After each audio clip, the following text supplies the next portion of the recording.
Hi everyone. Rules and instructions are everywhere around us. You might follow rules to play a game.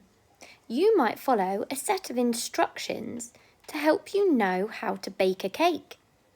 Or when you're at school or the swimming pool, there are certain rules that we should follow which help to keep us safe and make everything okay. God gave us a set of rules as well. We can find them in the Old Testament, in the book of Exodus. We're going to hear the story now of the amazing way that God gave those rules to us. Let's find out what happened.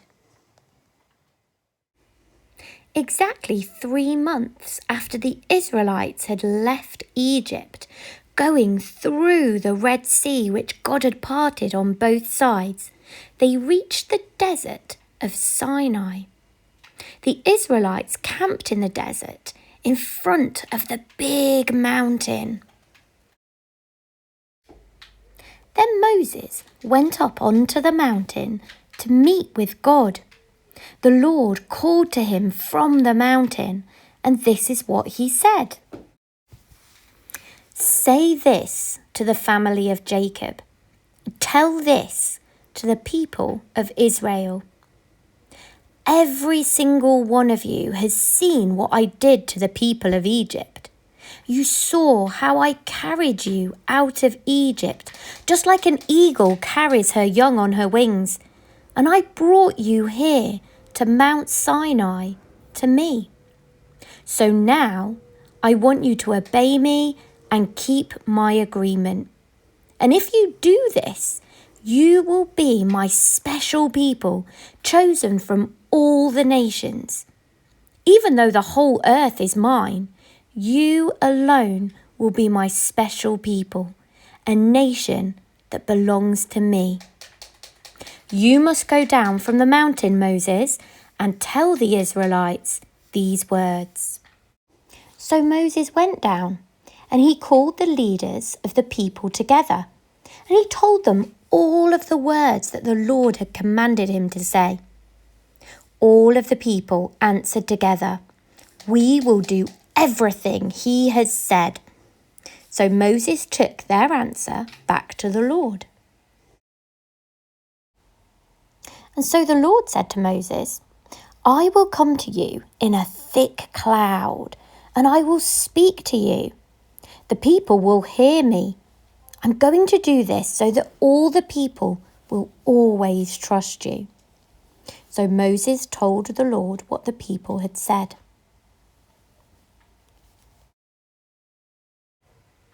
Moses went back to the people. He told them that God was going to come down on the mountain and speak to him, but they must all get themselves ready. The people washed their clothes and washed themselves and made sure that they were all ready for service to God. It was the morning of the 3rd day. Crash! Thunder and lightning with thick cloud came all over the mountain. There was a huge blast from a trumpet. All the people in the camp were frightened. Then Moses led all of the people out of the camp to meet with God. They all gathered together at the foot of the mountain. Mount Sinai was covered with smoke. This happened because the Lord came down on it in fire. The smoke rose from the mountain like smoke from a furnace, and the whole mountain shook wildly.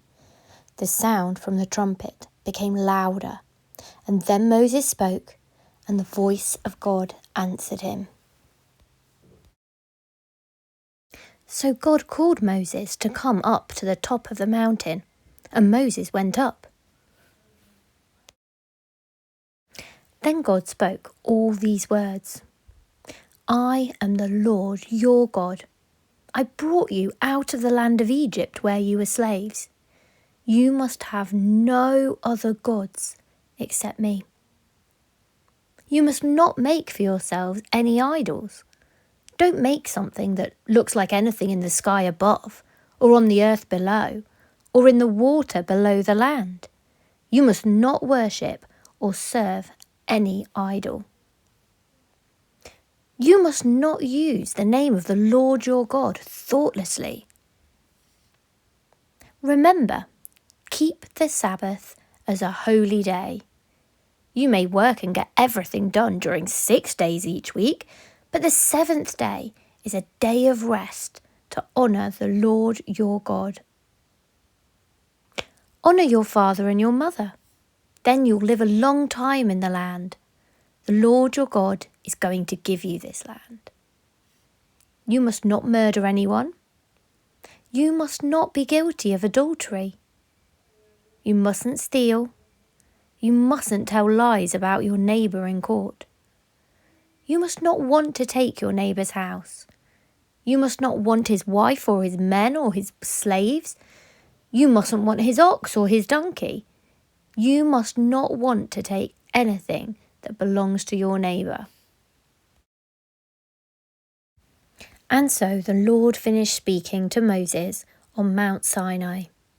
Then the Lord gave him 2 stone tablets with all of the commands written on them. The finger of God wrote the commands on those stones. For today's craft, you will need 2 pieces of paper, a pair of scissors, a ruler, a pen or pencil, and a glue stick. First, fold your piece of paper in half lengthways. Give it a nice big crease where you folded it. Now fold it in half lengthways again and give it a good crease. Once you've done that, open out your piece of paper to where it was before.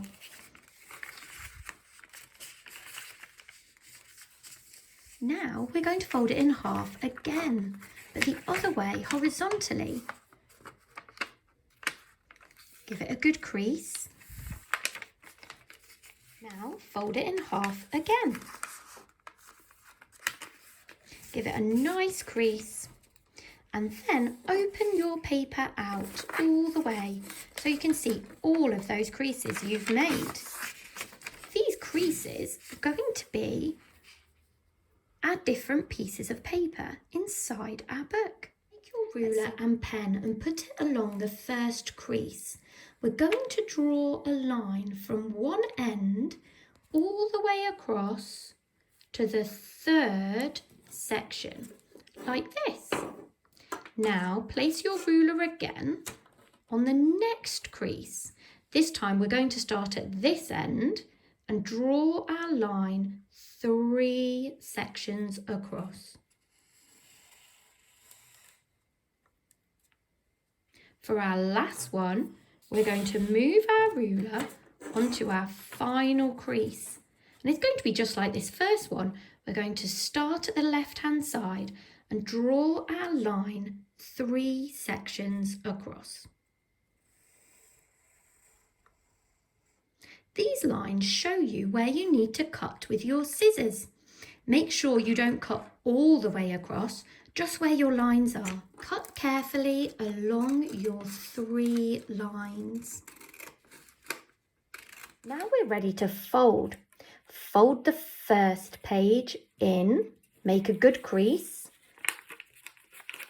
Then fold under and make a good crease. Fold over and make a good crease. And now we're going to flip it to the back. And then we're going to carry on the same. So we fold over and make a crease. And fold under and make a crease. Keep on going until you've folded all of your pages. When you've got your folded book all ready, put some glue on the back of your book. Then you're going to stick it down on the piece of paper that you want to use for your front and back cover of your book. Press it down carefully and you want a little gap between your book and the edge of the paper. Glue that in place. Then put some glue on the front of your book. You're going to fold that over and press it down on the cover as well. You can see all the pages of your book now. If you've got it glued, put your ruler above where your pages are and draw a straight line. This is going to be where you're going to cut out. Next, get your ruler and put it to make a perpendicular line. You're going to draw along that. This is going to be the edges of our book. Cut along those lines when you're ready. And we're nearly done. This is what it should look like once you've cut it out. Fold it over, make a good strong crease. And now this is the front cover of your book, ready for you to write on. Write each of the commandments in your book. You can put one on each page. When you've written the 10 Commandments, you'll see that there are a couple of pages left at the back. Now, these are great because in the New Testament, someone asked Jesus, which is the most important commandment? And Jesus gave them 2. One was to love the Lord your God with all your heart, with your soul, with your mind, with your strength. And the second one is to love your neighbour as you love yourself. So you can put those commandments in the back of your book.